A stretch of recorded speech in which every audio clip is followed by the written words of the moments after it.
กของเฮาใกล้จะสูญจะสิ้นแต่ต้องน้ำตารินเมื่อยินเสียงแววแววมาน้ำตารินโตอกซ้ำละกำอุราเมื่อพระองค์จะมาอุราเหมือนดังไฟรนคิดดูเถิดพี่น้องของเฮาทั้งหลา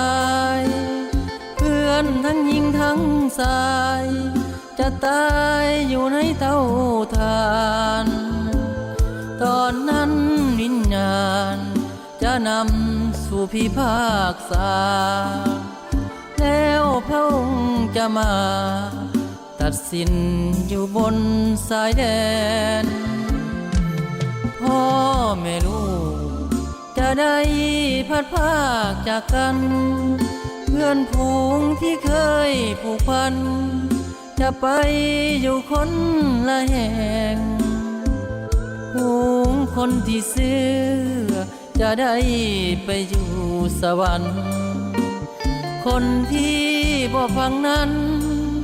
บ่อาจจะพบกันได้มาเสียเถิดพี่น้องเราทุกทั่วหน้าจงฮิพร้อมกันมามอบกายถวายจิตใจขอให้สำนึกวันคืนถูกต้องให้ดียามสิ้นจากโลกนี้จะไปอยู่ไสกันแน่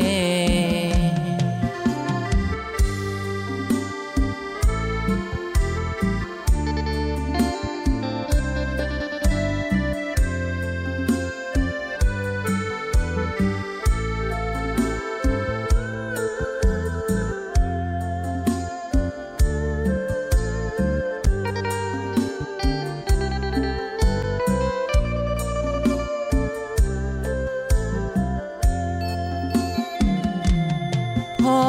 แม่ลูกจะได้พัดพากจากกันเพื่อนฝูงที่เคยผูกพันจะไปอยู่คนละแห่งฝูงคนที่เสื่อจะได้ไปอยู่สวรรค์คนที่บ่ฟังนั้นบ่อาจจะพบกันได้มาเสียเถิดพี่น้องเราทุกทั่วหน้าจงฮิพร้อมกันมามอบกายถวายจิตใจขอให้สำนึกวันคืนถูกต้องให้ดียามสิ้นจากโลกนี้จะไปอยู่ไสกันแน่